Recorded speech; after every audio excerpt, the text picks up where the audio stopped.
Hi, I'm Scott Stein. Sometimes when a tech product releases like the iPhone, we can get ahead of ourselves and get overly excited about this one particular event that comes out once a year and what's this thing going to possibly have inside it. Last year, the iPhone 4S disappointed a lot of people because it looked the same, even though it had a lot of improvements inside. What people were waiting for is what was announced last week, the iPhone 5, because people were looking for 4G LTE service and a larger screen on their iPhone. In fact, in our review, we said exactly that. That's been provided here along with another redesign. Is that enough to totally transform the iPhone? Well, it looks a lot like an iPhone from the front. On the back, it looks a little bit different, maybe almost like a MacBook or an iPad, because there's an aluminum back that's either shaded silver or dark slate gray on the black model. So let's talk about that screen first, because this is the first time that the iPhone has gone for a larger screen. There's been a Retina display movement that doubled the pixel resolution, but never a larger screen that went beyond 3.5 inches.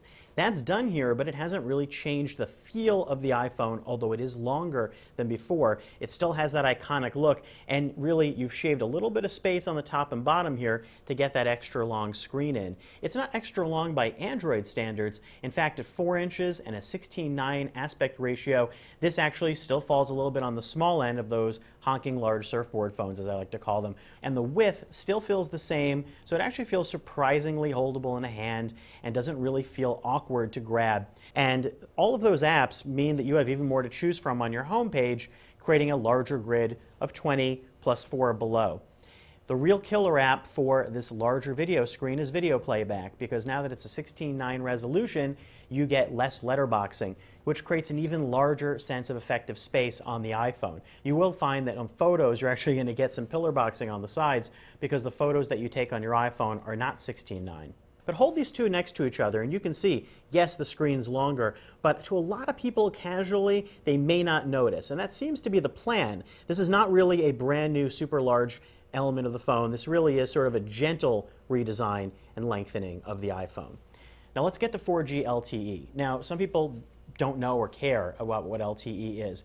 Well, 4G LTE is much faster data speeds than on 3G, and it's really dramatic if you've never used it before. In fact, there's a good chance it's going to be faster than your home Wi-Fi. That's the case for me. In fact, when I tried using the AT&T version at home, I found that LTE speeds were almost twice what I was getting on my home Wi-Fi. Maybe I have terrible home Wi-Fi, but I think it's pretty average at about 9 megabits per second, and this was getting almost close to 20 megabits per second. This is the AT&T model. I can't speak for Verizon or Sprint yet.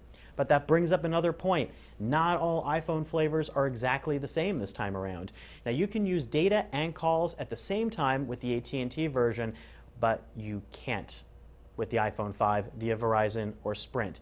Now, how does the battery hold up? That's a good question, because this iPhone is actually thinner and lighter than before. You're dealing with percentages, 18% thinner, 20% lighter. The thing you're really going to notice is maybe not so much the thin element, but that it's light. It's really light. It makes the iPhone 4 and 4S feel much more leaden and dense. Battery life so far, stay tuned for our full benchmark test, have been pretty good. I've been using it all day long, unplug it at 8 a.m., use it till the night as much as I can, and it hangs in there. It seems to be paralleling the iPhone 4S, except for the fact that this is using 4G LTE. There are other additions too. The camera's been tweaked a little bit. It's still 8 megapixels, but there are some additional features built in, and it works faster. Now, while the camera on the rear may not have had a lot of changes, the front-facing camera has. It's now an HD camera, 720p, and it will take a lot sharper photographs and really nice, crisp video for all of you that like to look at yourselves in your iPhone. Another design change you can totally see on the bottom of the iPhone 5 is that headphone connector is now on the bottom. It's like an iPod Touch. And also the speakers have been reoriented, and in the middle there, that's the lightning connector, the controversial lightning connector. That's because you're going to have to change out your USB cables, your accessories to accommodate that. Now, it is a reversible connector and plugs in a lot more easily than the previous 30-pin.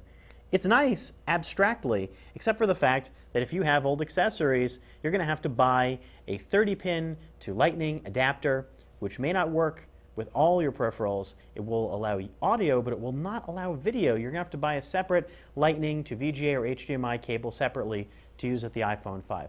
Inside the iPhone 5 is a new processor, an A6 processor, which Apple claims is up to 2 times faster than the iPhone 4S's A5 processor. Just like every year, one of the biggest features in a new iPhone is the new version of iOS. iOS 6 will be available for owners of older iPhones, but it's baked into the iPhone 5, and there are some features that will be really fun to use, such as the new Maps app that includes 3D flyovers, and Passbook, which is an interesting Apple-created concept that you can get via other apps that allows you to use your iPhone as a mobile wallet. Now, there's no NFC or near-field communication on this phone, so you can't magically swipe it and have it make purchases for you. This phone, though, is probably not going to have one particular feature that's going to make you run out and scream, oh boy, this is a completely different experience. In fact, we're looking at a landscape now where there are tons of Android phones and interesting smartphones that are all creating something new to the mix. This newly redesigned and rebooted iPhone 5 may not be something from the distant future, but it's something in the current moment that happens to be an excellent device. I'm Scott Stein, and that's a look at the new iPhone 5.